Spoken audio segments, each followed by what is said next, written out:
trick that I'll share with you. I can choose a better way with every little thought I think. If I wake up with a bad attitude, I fill my mind with gratitude. I give thanks for everything with every little thought I think. I can choose to be happy, choose to be free, moment by moment.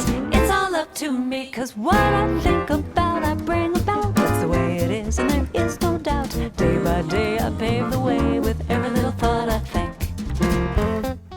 Hello and welcome. I am so glad you're here. I'm Beth, a creator-based coach with CMH Coaching for Life. I'm here today to help you and those you love create a life you feel grounded and at home in. Think of a life where you feel peace, love for those around you, and in a flow with just enough challenge to keep you happy and creating something wonderful. Sounds like magic, but it's not. You can create that life every single day. You can have a life full of love, excitement, hope, and creation.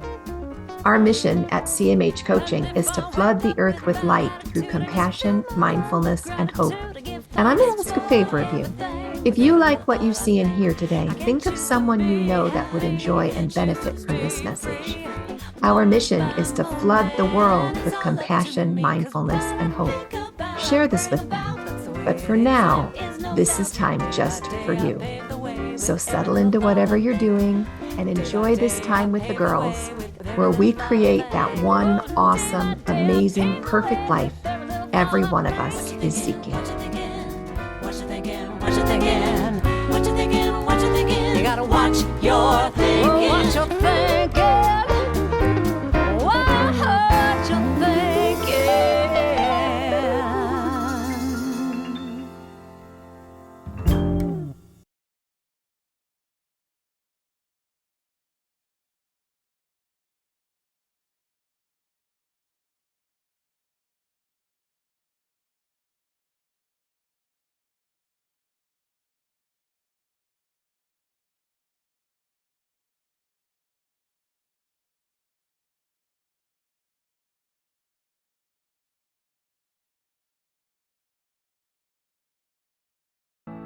Because everybody here has a full life, and you need a good why if you're going to spend any more time away from whatever you really love in your family. So we're going to talk about what it is, how it works, and why you should care. So this Coach and Claire concept is powerful, but it's not new. It's just one facet of caring for the whole of ourselves. You know, healing practices were created 5,000 years ago in India. It turned into Ayurvedic medicine, right? And China created another around 2200 BC. That's where we got acupuncture and Chinese medicine. And indigenous peoples around the world all have some kind of healing practice addressed to healing the whole person. So it's no secret that our health is a direct expression of our mental, emotional, and environmental attitudes. What I love about this is mental in your mind, right? Emotional in your heart, and environmental. Where are you immersed for most of your time? Is it Netflix? Is it BYU stuff? Is it a work environment or a home environment? But it's influenced by what we focus on, what we ingest, our home and our work environments, our stress levels, and our relationships. And so that's one of the things we work on in a Coaching Clear session. We're looking at all of those areas. They're for the whole of you. And you'll find multiple benefits on multiple levels because of that. Okay, just saying, I'm done reading now. We're going to take turns. That's the end of the talking head. Okay. So again, this is powerful, but it's not new. Okay. Got some more ideas going on here. Penny, you want to read? Sure. Coach and Clear accesses the mental, physical, and social factors that affect you in your life rather than individual symptoms of a disease, recognizing that your body is not a machine, but a reflection of your overall state. So this is about the whole of you again. Charlotte, you want to read the next one? As a group, we work together to align all aspects of our being and create our best selves. This includes living up to our potential in all areas of our life: physical, mental, emotional, and spiritual. Thank you. It's true, as a group, and we kind of hold each other accountable too, which is really fun. So you have some accountability, Coach Clear, because all healing is self-healing. Your body is designed to heal itself, and your healing path is personal, with a unique purpose just for you. It's as unique as you guys are. Each of us have our own self-healing path. And so that's another aspect. When you come to a Coach and Clear session, you bring what you need, and each of us brings what we need. And then collectively as a group, we help one another. Coach and Clear is life by design. It's a place where you come to consciously create your own life. So we believe in a Coach and Clear session that you're the creator of your life experience. You're the one that's in charge of what you want to do and what you want to say, and your happiness level and your thoughts. You are the creator of your life experience. So let's talk just a little bit. Carolyn, you've been with us for Coach and Clear, and Jen and Jason, we've all been together. I'm going to click all of these bullets. You overcome challenges, you find support, you build friendships, you learn to self-coach, and you clear old emotional baggage and beliefs so that you can create the life you want. Have you had experiences in any of those areas where you have found support or built friendships or overcome challenges? Any of these things in a Coach and Clear session that you would want to share? I think the thing that comes to my mind the most is that clear old emotional baggage out of my life, because too often I didn't even realize that I had it and I was carrying it around. But as you're in a session with other people and who are all there to help each other become well, right? You discover things that you didn't know were there, that once you can name it and you can identify it, you're able to actually address it and then reframe it and get it out, clear it out. And it's so incredible to be able to do that as a group. I like the support that you feel from the group, because we're all there to be better. And so we're all coming with something that we want to change in our life. And it just is so just almost like a synergy, because we're all just like wanting the same thing, but wanting it for each other too. So I like the support that I've always felt in those groups. Yeah, me too. I know when I come, well, because I'm helping with the Coach and Clear, but I always go away with a smile on my face, because I feel the camaraderie of the group, and I feel that energy of being together. And I just feel so much better with whatever I came in with. And believe me, I come in grumpy often. So it's nice. It's nice to leave knowing that I feel that support and I come together. I agree with all of you. It's like you, I always come away, I feel better, I feel lighter, feel more hopeful. And just over time, I feel like, I don't know, there's other things that I'm sure are helping, but I'm just finding I'm just happier more, just a little more optimistic more. And I love the spirituality of the group, the strength of the spirit. It's there. Yeah. It's pretty amazing. And one of the things I've loved is at the end, Beth always tells us, okay, get your notebooks out and start writing. And it's helped me to realize how to, another way of receiving revelation, just be ready to write and just start writing, and it just happens. It's wild. Yeah. When you start writing, it comes, right? Yeah. Yep. Yeah. All right. Well, let's talk about for a few minutes why it works. I mean, Carolyn's really touched on faith, and we're going to talk about faith for a while. But before we get there, we're going to talk about this power of action in all things. One of the things that comes up with this power of action is Newton's third law. Anybody know Newton's third law? And if you don't, it's totally cool because I had to Google it. I only knew I only knew the phrase, but I didn't know that it was Newton's third law. Okay, so the law is to every action, there is an equal and opposite reaction, right? Sounds familiar, right? I knew that. But when you come to a Coach and Clear session, you're taking action in your life. And there is an equal reaction or an equal gift that comes back to you. And there's that power of action of making a choice and coming that is really powerful. And then, like Carolyn touched on, there's the power of women just collectively being together. As women, we are nurturers. We are talkers. I learned today that women speak an average of 20,000 words a day and men speak 7. So Coach and Clear is a place to come talk, right? We get some of that out as well. 20,000 to 7 is pretty great. But there is a power, a collective power of women in the group.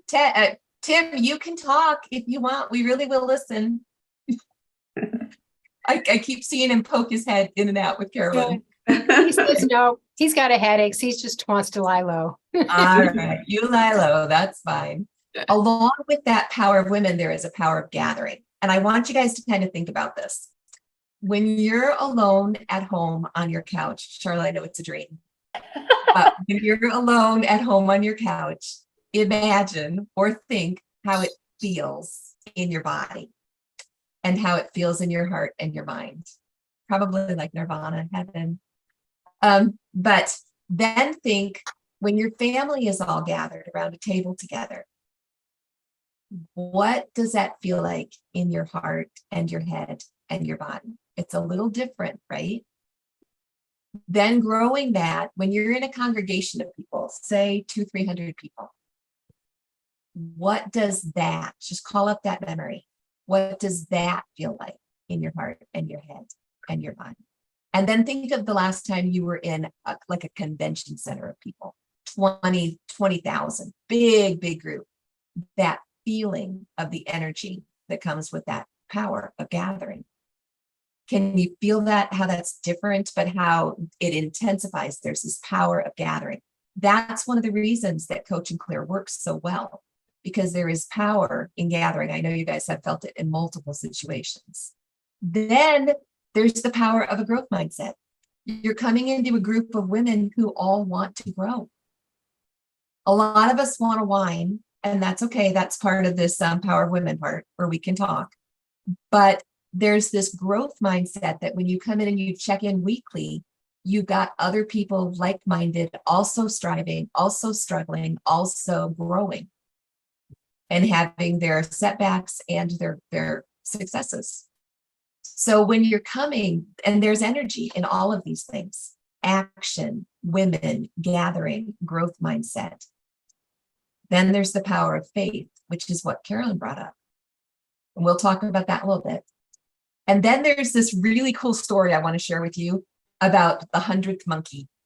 And I know it sounds crazy and vibration, but before we talk about the 100th monkey, let's just talk about some basic principles. First of all, we know everything is connected, right?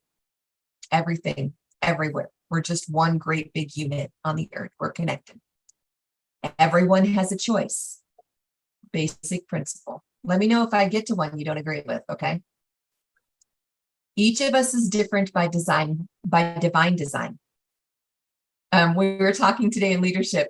Jen's hair is black. Jacine's hair is blonde. My hair is red by choice. It takes 2 hours every month, but it's red by choice. We are different by design, by divine design. On purpose, right? It's the way we're supposed to be. We are not machines. So we can't be treated like machines, and we can't expect to heal like machines. Another basic principle, unresolved emotional pain can lodge in our bodies and create discomfort of one kind or another. Maybe it's a tightness in your chest. Maybe it's a stiff neck. That's one that I get. If I get in a fight with somebody, a lot of times I'll get a stiff neck afterwards because it's a defensive posture for me. But unresolved emotional pain can lodge in our bodies and create discomfort of one kind or another. And again, each healing path is unique. There's not a one size fits all answer. And that's why we benefit from a support group. You've got a group of like-minded, but very different by design individuals who work collectively to support one another and to benefit in a growth mindset. Now, want to hear the story of the 100th monkey? Oh, come on, you know you do. It's so cool. Jacine's going to tell it because she's the best storyteller. But it's based on the work of Rupert Sheldrake. And his principle was things of the same form tend to resonate.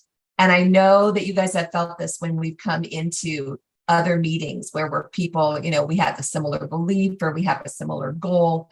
We're of the same form and we tend to resonate one with another. Or singing together, we tend to resonate one with another. So Jacine, want to tell us about the monkeys, the 100 monkeys? Yeah, it's so fun. It actually in the 1950s, this phenomenon occurred in a northern Japanese island, and a group of behavioral scientists actually got together.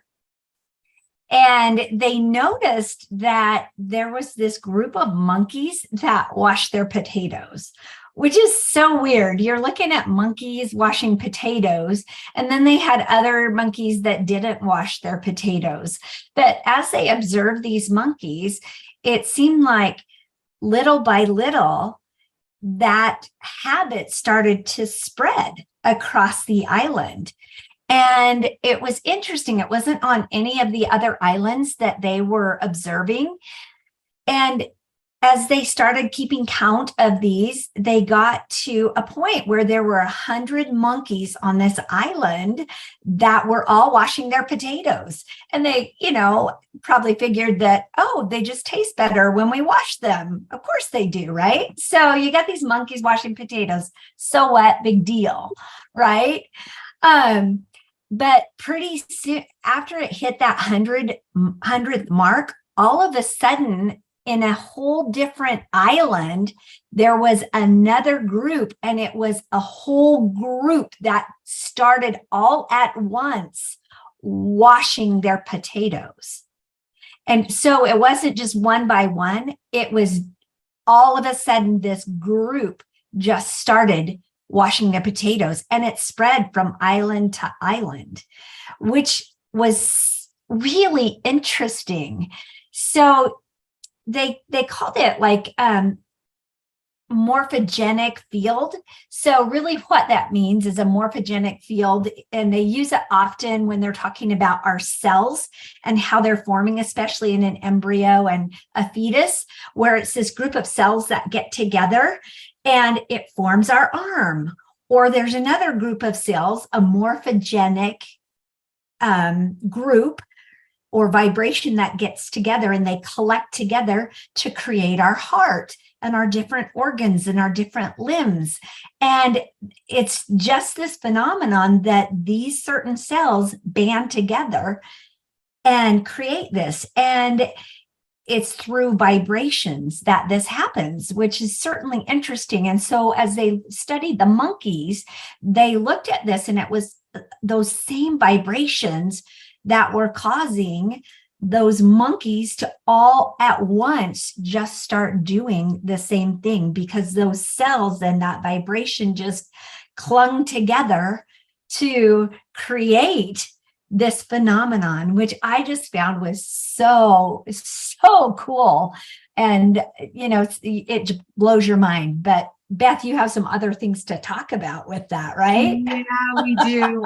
Yeah, we do. I think Jen's going to talk next, and then we're going to just talk about it in general. Yeah. But just the neatest idea, the way the cells can form something specific, the way the vibrations of primates can form something specific, and then just kind of begin to consider the way the vibrations among us can form something specific. Jen, what were you going to talk about? Okay, so kind of on that line, what else could be forming from these vibrations? So we saw with the monkeys that their action actually did something. It created the vibration within the one group, one by one, but then also just at once in a larger group in a whole totally different area, it created that vibration. Well, our words can do the exact same thing. This is kind of crazy. You might have to wrap your brain around it. I had to study this and read it a few times to kind of understand it myself.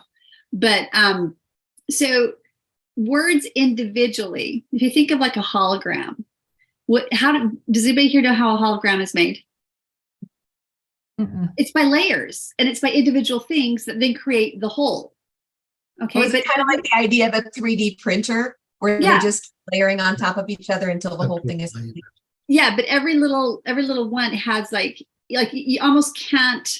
It would be incomplete if the one was missing. So it brings information. It brings that vibration with it. So every single word. So there's a professor at Yale. His name's Gary Schwartz. He wanted to test out Sheldrake's theory. Kind of like, is this, just wanted to figure out where it would go. If it would go in this direction. So what he did is he got together a group of students.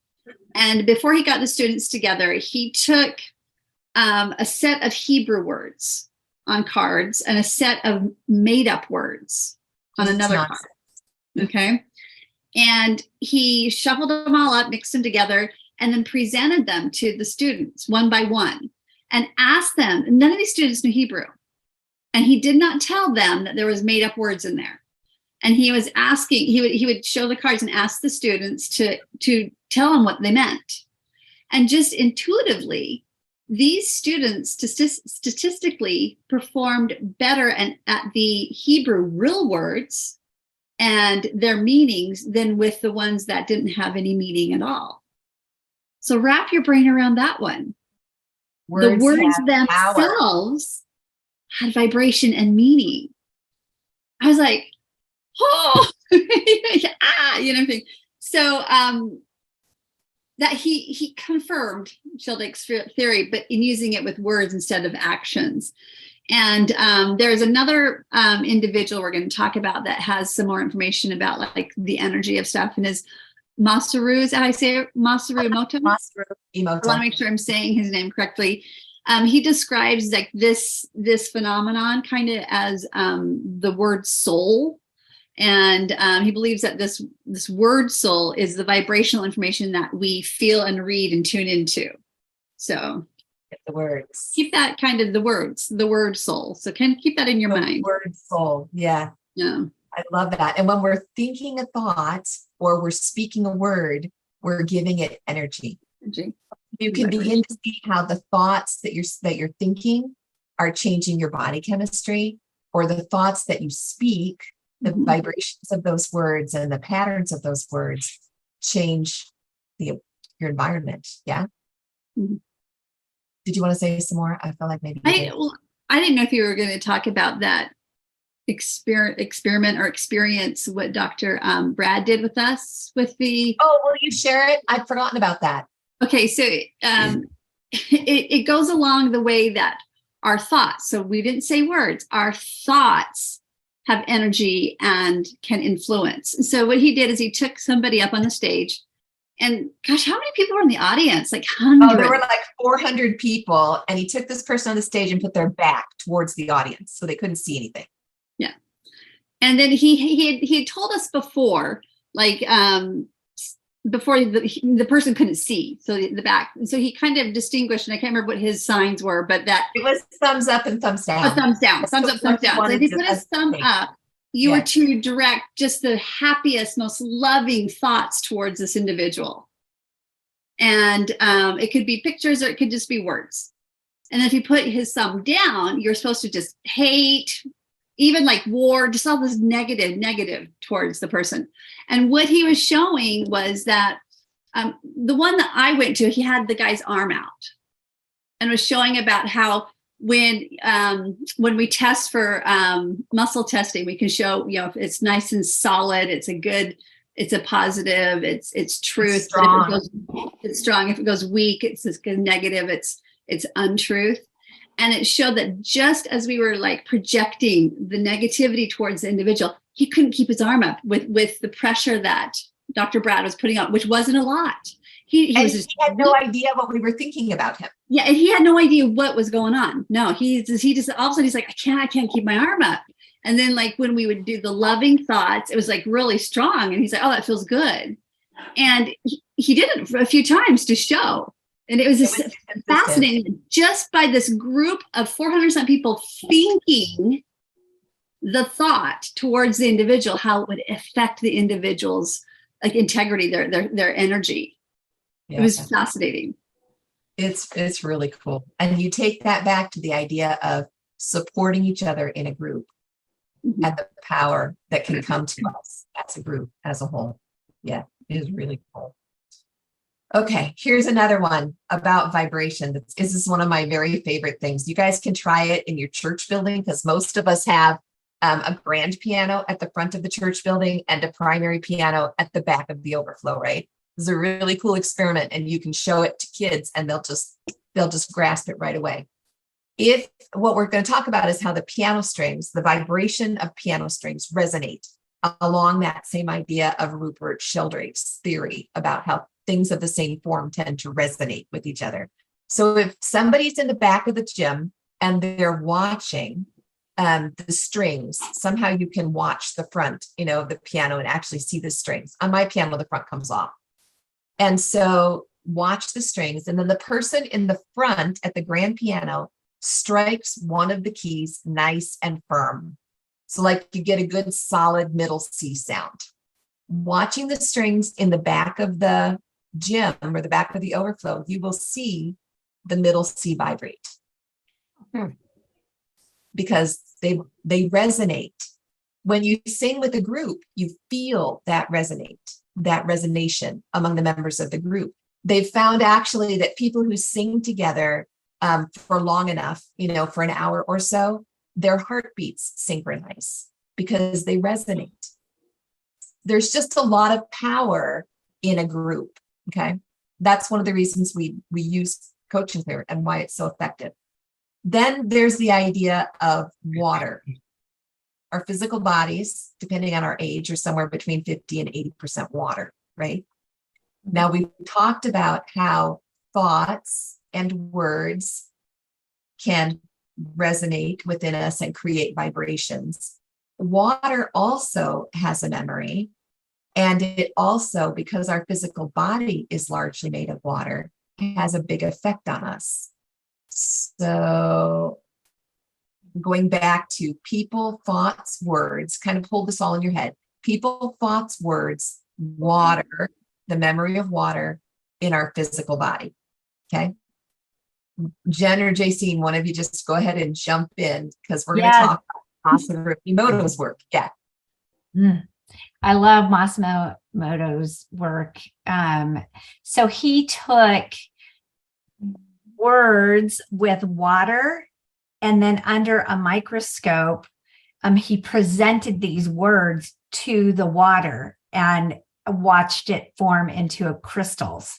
And so this is a picture of what love looks like. So when they presented the word love, the crystals came together. Remember that it's that field of energy that pulls together and creates love. So this is what water looks like with love. Yeah, they did it. Sometimes they did it with school children where they had school children think specific thoughts towards the water. And they did a lot of experiments at the schools to help the kids learn. They also would do it with words on paper where they would, and that's, I still can't wrap my head around that, but they would write the word on paper and tape it to the jar. And then they would take the droplet out and flash freeze it and photograph it. They only had about 3 seconds before the crystal would begin to melt. So they had to do it all really, really fast, but they got really good at it. So this is the word love. And then these are some of the other words that they used. You can see compassion, thank you, wisdom, and then there's love on the end. But then on the negative side, you can see the heavy metal music, which made me really sad because I love ZZ Top. And I will kill you and you fool. And then this bottom one was water before a Buddhist prayer. And then that top one that looks just like love is after. The power, and think about that, the power of prayer on your body, which is 50 to 80% water, and how that changes your body. So this is just, he says, crystals emerge for only 20 to 30 seconds as the temperature rises and the ice starts to melt. This short window of time gives us a glimpse into a world that is indeed magical. This book is well worth the read, y'all. It's Masaru Emoto's Hidden Messages in Water. At the end of his work, when at this period of time, they had a water source in the mountains that had become corrupt, and the community banded together and worked and healed the water, which was just a really big deal for all of them. It was a cool experience. So he has 2 or 3 books out, but this one's just especially good. The Hidden Messages of Water. All right. So let's talk a little bit more about energy and vibration. I know you're going to recognize this stuff. Have you ever been around somebody who you just feel better sitting by? Or that you walked into it and ran into in the store and you just felt better? They didn't even say anything. You just felt better. Something to think about. Or this one. Have you ever walked into a room after 2 people have had a heated argument and there's no sound, there's no expressions, but at least for me, the energy in the room feels steely and icy and repulsive. I don't want to be around it. I can remember coming home from school one day to the kitchen. My mom and dad were standing in the kitchen. Nothing had been said, but walking in the back door and just thinking, oh, I don't want to be here. I'm going upstairs. Because you could feel the energy that was there from whatever words were said or whatever was going on. I think the word that comes to my mind for that is, sometimes it is just like this ick feeling, but sometimes it's just like, oh, awkward, you know? Yeah. It's like, for me, that's more times than not. It's just like, okay, this is really awkward. Yeah. Or the times when you have like somebody walks into the room, or you meet somebody, or you're by somebody and you're like, oh, that guy just gave me the creeps. That gives me the creeps. There's a reason. I mean, like you're picking up on something. Yeah. You can feel it. Mm-hmm. And especially like you were talking about, Jen, you're close to them in your personal space. You guys know what it feels like when somebody comes up and instead of standing 6 feet from you, stands about 2.5 or 3 feet from you. You're like, personal space. That's because our body, which is largely salt water, has this circuitry that largely runs on electricity, right? And we have this field that our body promotes all around itself because we're always going. And it's about 8 feet, which is a really comfortable distance to talk to somebody, maybe 6 feet. But closer than that, you can feel a difference. And that's what that personal space is. And then there's a couple quotes. Somebody want to read Nikola Tesla? That was Compliments of Troy. He wanted this one in here. I'll read it. Sorry. Okay. If you want to find the secrets of the universe, think in terms of energy, frequency, and vibration. It's his favorite. How about this one? Penny, you want to read this one? Einstein said, all matter is energy. Yeah. Okay. So other things that happen through energy, you'll recognize some of these. Electric light, telephone, computers, and the mysterious internet, cell phones and Wi-Fi, airplanes and space travel. We have developed all these things as dumb humans. What more has our Creator done that we have yet to understand? We're only beginning to understand what happens with energy, like the power in words and the power in our thoughts. We're just tapping into it. We can't say we really understand it, but we can recognize it. That's something that just came to my mind as you were talking about this. And we had kind of talked about in our leadership meeting just touched on, or I guess it was in our podcast earlier. We had talked about nature. Jen was talking about nature and how it works. And I was thinking about in Aspen, Colorado, when I was young, we went to Aspen, Colorado, and we experienced the aspen trees. And I remember being an 8 or a 9-year-old child and standing like amongst these aspen trees and just feeling this. I couldn't explain it. I just was like, Dad, I love this. It just feels so good here. I couldn't stop saying it just feels so good here. And later on in life, I was introduced to the energy that the aspen trees have as they connect together, because they are all connected and they're just like one huge being. All these trees have connected together and just have created this field of, you can call it energy, or you can call it vibration, or you can just call it, to me, it was love. It was love and connection. That's what I felt as a child, as a 9-year-old child, not knowing anything. But it was so cool, magical. The aspens, the ones that interweave all of their roots into just being one living unit. Yep. Yeah. They think that it's one of the largest organized organisms because of that connectedness. It's not a separate entity. It's one big organism. Yeah. Yeah. Nice. It's fascinating. I love that. And it's incredible to experience, y'all. Well, the fact that you felt it as a young child, I love that. Yeah. And I don't know. I'll have to talk to my mom and say, did you feel that, Mom? Or did you think I was just weird? I don't know. What is with my daughter? I don't know. Thank you. That is really cool. Okay. So now you know how it works. But why? Why does it even matter? I mean, why can't we just keep moving forward just the way we've always been moving forward? So we have this wonderful quote from Albert Szent-Györgyi. He's an MD. He's a Nobel Prize winner. He's the one that discovered vitamin C. We all love vitamin C, right? Give me my emergency and my airborne and all of that stuff. But he, in his research, said treating humans without the concept of energy is like treating dead matter. Now, y'all, we are not dead matter, because we are energetic beings. Absolutely. Then Professor Murray Gell-Mann, much easier name to say, also Nobel Prize winning physicist, said body chemistry is governed by quantum cellular fields. And then Dr. Bradley Nelson says the future of medicine will be controlling energy frequencies in the body.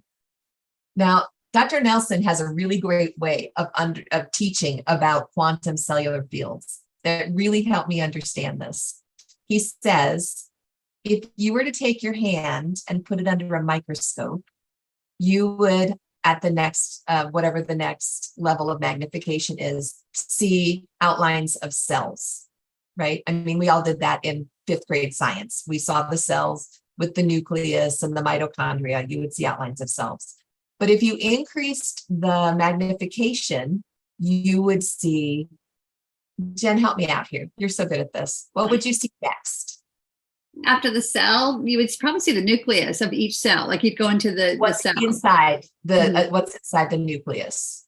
Mitochondria, other protons, electrons. Is that right? That's what I'm thinking. Yeah. And then he said, if you magnify it even more than that, you would see the atoms within that nucleus, right?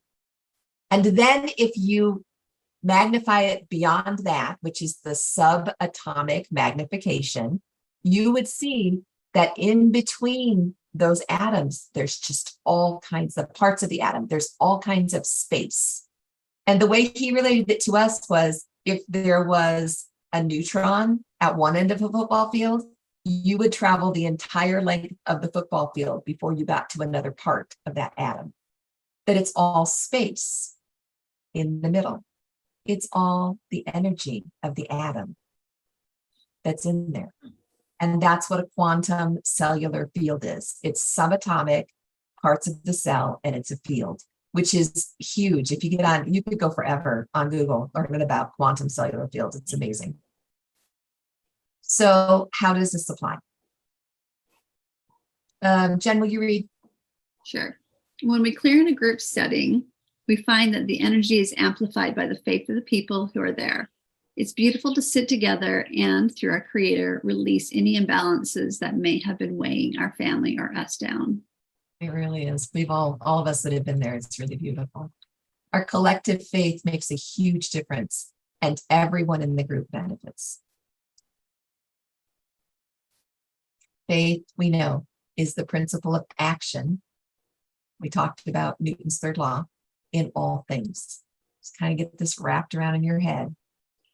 Faith is the principle of action, all things. So you're gonna love these. Okay, ladies, let's get some questions going. Nitty gritty. I'll give you a couple, and then you tell me, how do you show your faith? I walked in this morning and I actually didn't turn the kitchen light on. I actually turned my teapot on before I turned the kitchen light on. But that was an act of faith on my part, because I believed, I had faith that flipping the switch would make hot water for me. Yeah. Mm-hmm. How have you showed your faith today in the nitty gritty? When I went to buy groceries, my debit card would work. Yes, you had faith that your debit card would work. I love that. I mean, well, it had money in it, but sometimes it just like, the chip reader won't read it or whatever. Or there's a problem with the machine. Yeah, connections, it's like, it's got to work. So that's all I got. Yeah. I didn't bring any cash. I don't have a check with me. This has got to work. When I drove to this, when I went grocery shopping, that other cars would follow the rules, that I wouldn't get in a wreck. Yeah, that you wouldn't get in a wreck because people around you would follow the traffic laws. When I went to the store, I believed they would have toilet paper. And they did. Yep. How about when I got in the car to go to the store and I turned the key on the car's ignition? Now, you guys remember when we were really young marrieds and we drove the clunkers. It took a lot of faith to turn the key in the car's ignition. It took a lot of faith to do anything back then. Yeah. Sometimes I just had to get out and kick it before it would start. I mean, it was Bang awesome. the steering wheel. My favorite is jiggle the gear shift. Bang the gear shift around and then it'll work. Yep. Oh man. How about putting on makeup?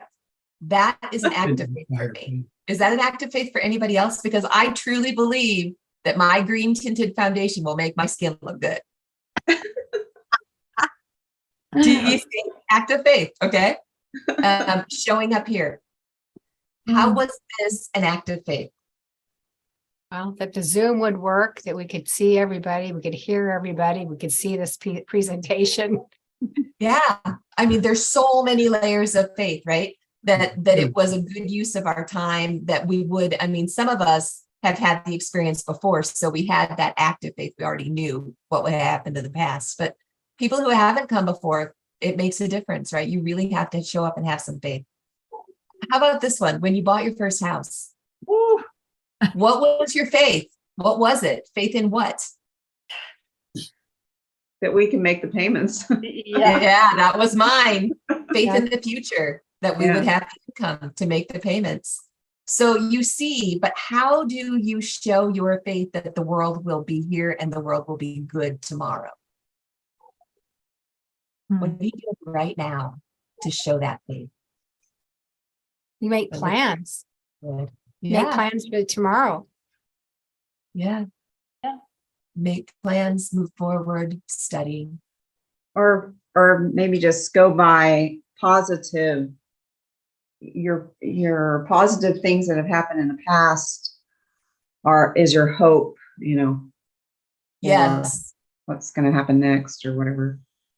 Yeah. Even though, sometimes the world doesn't look very good, but just all the craziness, but but you've got the hope from the past that you can apply to have faith in the future.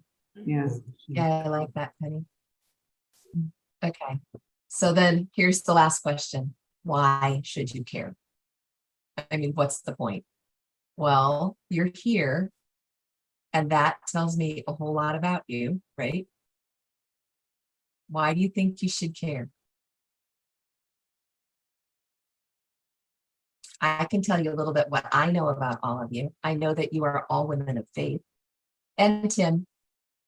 And I know that you exercised your faith in the steps that it took to come tonight. You might have had to set up childcare. You might have had to leave work early. You might have had to leave the dinner dishes to tomorrow, which is fine by me, but everybody had to take some action. You might have had to learn Zoom sometime back so that you knew you could do this meeting today. And that says a lot. You believe in change and you believe in a better future. And that's a big deal. You're in the right place. These are some things I believe you believe. I've seen things be better. Mhm. Don't you agree, Penny? I've seen things be better. Mhm. I know that things can be better. I am seeking to be better. I am craving a better life, more peace, more patience, more hope, more kindness. I just crave it. More energy, more quiet, more clarity. This was me, and it is me still. And I would guess that it is all of us here as well. So the creator-based life is an entirely different way of being creatively alive. It's an entirely different way of being creatively healthy and happy as well. As you've seen, we're looking at the whole person. So we have 5 principles in creator-based life. The first one is, you've already seen, is you are the creator of your life. Penny, you know these because we've done these in Mastermind. You have within you light and truth, all the power you need to grow and progress.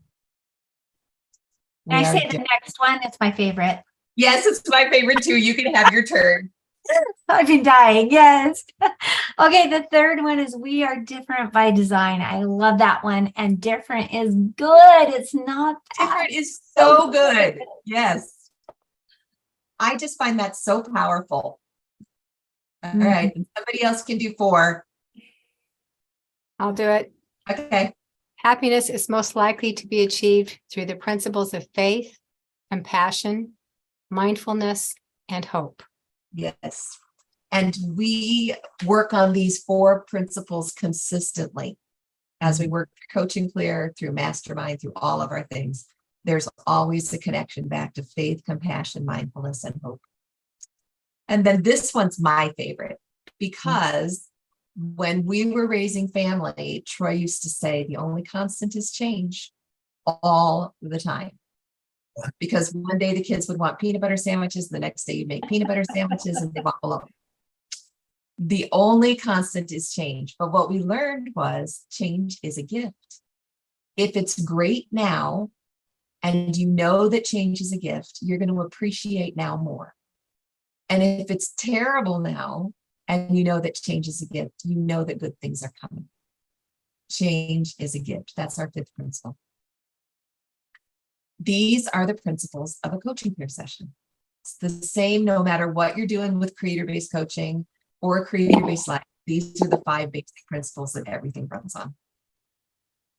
So this is how the model works. We follow coach, clear, and create. It's a very basic model. We start with coaching. We do, sometimes it's 20 minutes of each. Sometimes it's just sequential order. But we always do coach, clear, and create. In the coach model, we have a weekly topic and instruction. Now, I can't say we always have a weekly topic and instruction because sometimes we all get together and we kind of create the topic and instruction by what we're talking about. But we're always talking together and coaching one another and working together in this section. We answer questions, we bring questions. We learn new tools,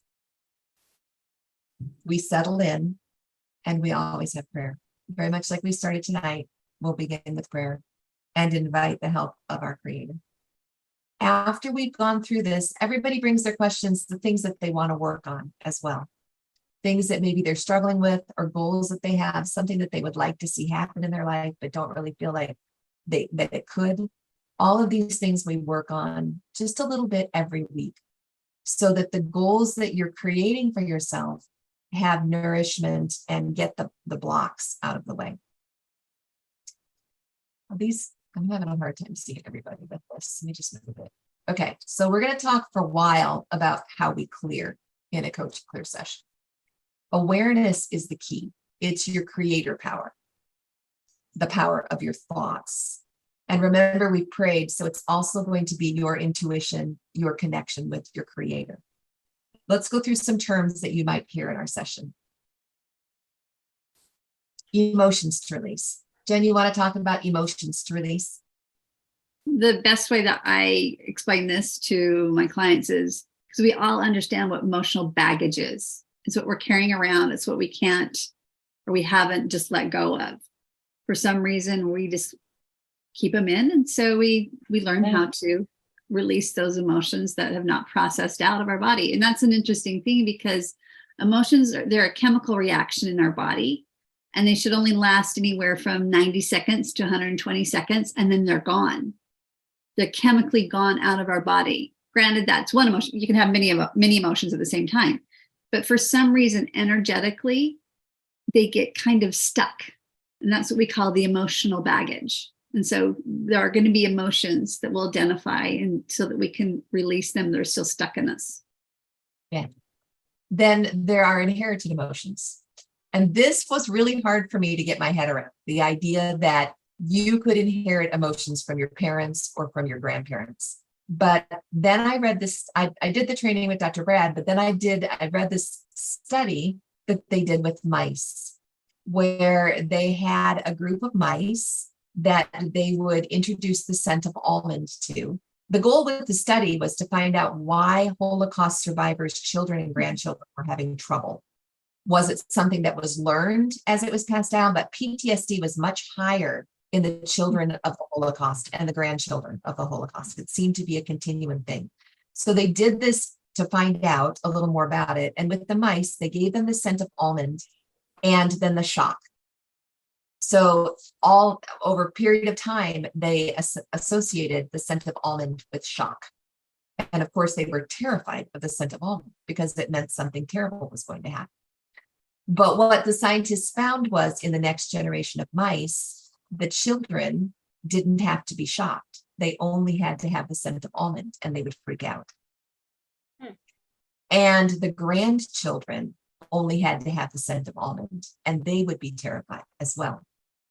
So from that, they did the studies and found that it is carried in our DNA, those past emotions. And so when we talk about an inherited emotion, it's most likely something, say your grandmother had a horrendous experience. Maybe she had a death in the family or they had typhoid or something big happened. And she trapped those emotions and they formed into and were passed along down to you. Likewise, you can pass them along to your children.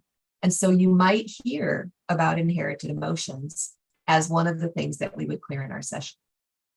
Another thing we would clear in our session, a belief. Jen, you want to talk about a belief? JC, get ready. We're going to tap into you next. So a belief, a limiting belief or a false belief is something that you had in your life created this statement or a belief about, like, and usually most of these are created in our childhood when we don't have reason and we don't have all of the information or the brain of an adult where we can kind of like reason out. So it could be something just as simple as like, you know, I couldn't have the second sucker when I was 4 years old, so mom must not love me. But in that child's brain, it'll create that. And then if they have continuing experiences, and they'll just reinforce that belief, and then all of a sudden you have this I'm unlovable belief.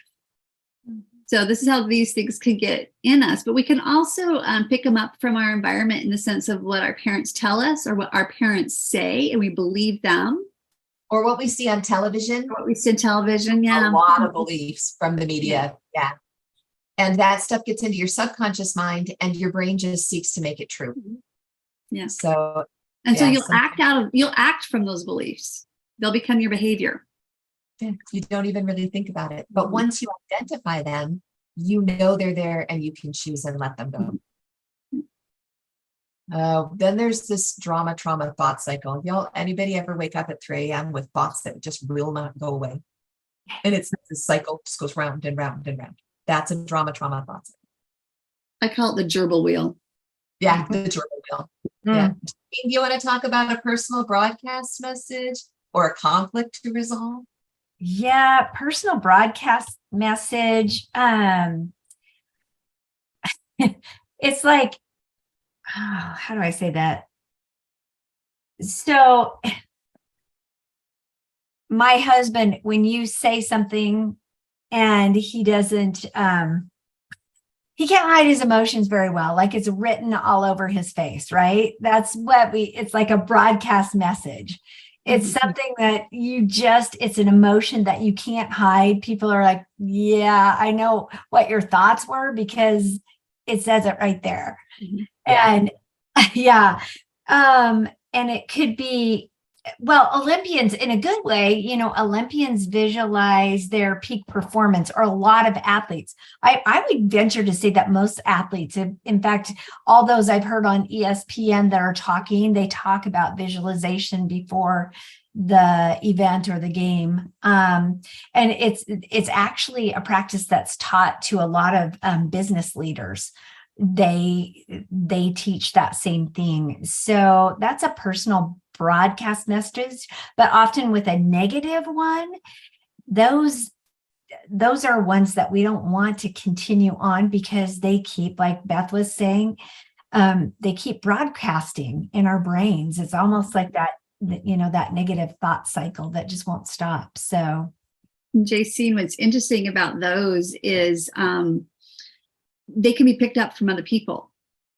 I can remember Dr. Brad, because this is what blew my mind about this. He taught about how if a child has a broadcast message of just I'm unlovable and I should not even be here, blah, blah, those horrible things, another child that is a dominating can pick up on that. And that sometimes he says the root of bullying is because a child has picked up on that message. And the child's like, okay, I'm going to hurt you because you should be hurt, that type of thing. So it's an interesting, it can get really kind of big and dark.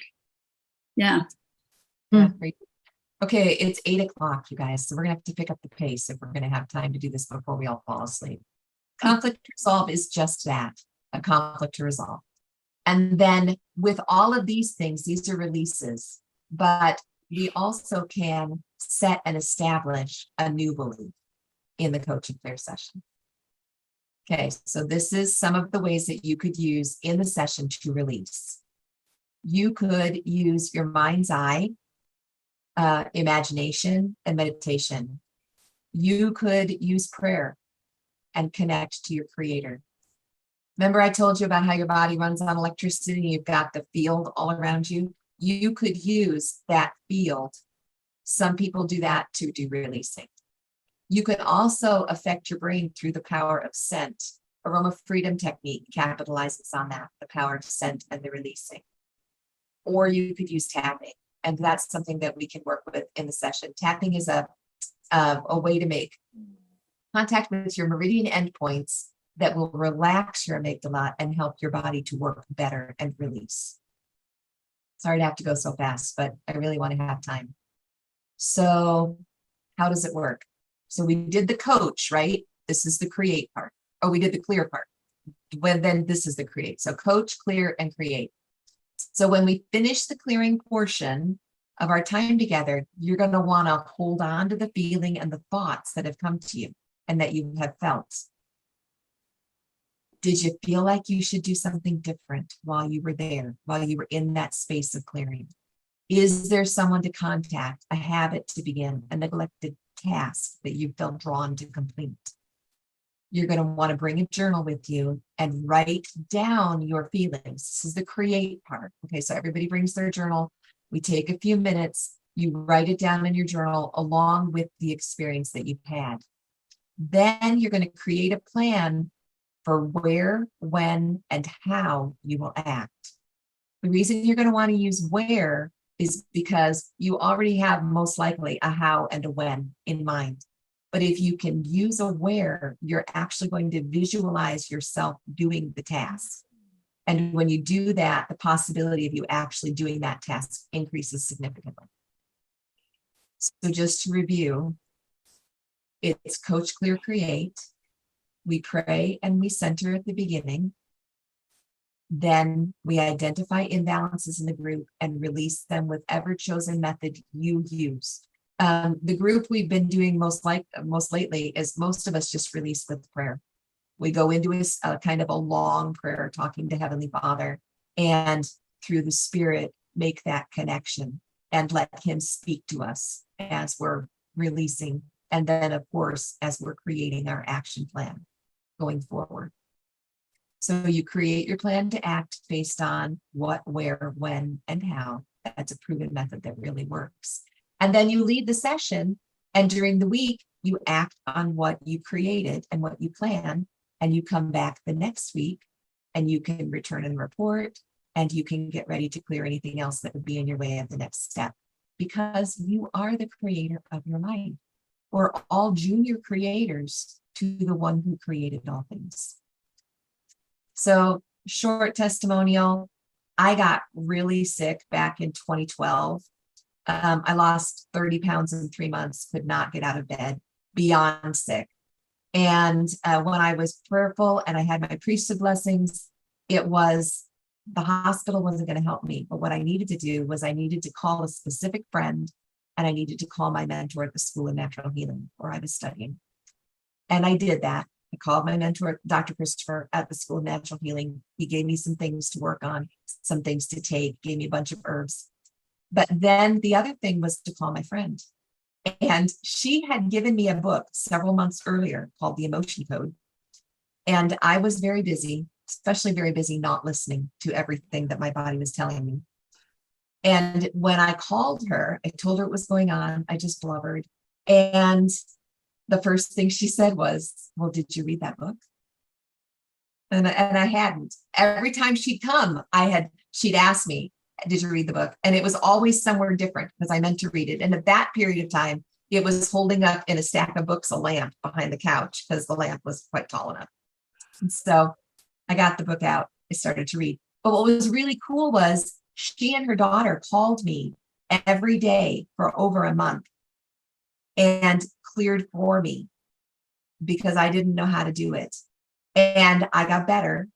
And at the end of that month, she said to me, you don't need me to do this. You could do this by yourself. And I'm like, oh, no. I could never do this by myself. This is magic. And she's like, no, really, what are you going to do? All you can do is lay in bed anyway. Just try. And so while I was recovering, I kept practicing, connecting with Heavenly Father, asking for help, and just kept practicing. And I learned how to do it. And then from there, I continued to recover. It took about a year to get all the way well. And after that, I started helping other people. And for about 5 years, I just helped everybody for free. And just everybody that I could help, I just worked with and honed that skill and honed that connection and learned. And that's where Coaching Clear comes from. Now we have the whole creator-based approach from back being so sick a little over 10 years ago, because it was the only way Heavenly Father could get me to stop and to listen and to read that book and to move forward. So I'm a living testimonial, y'all. This stuff.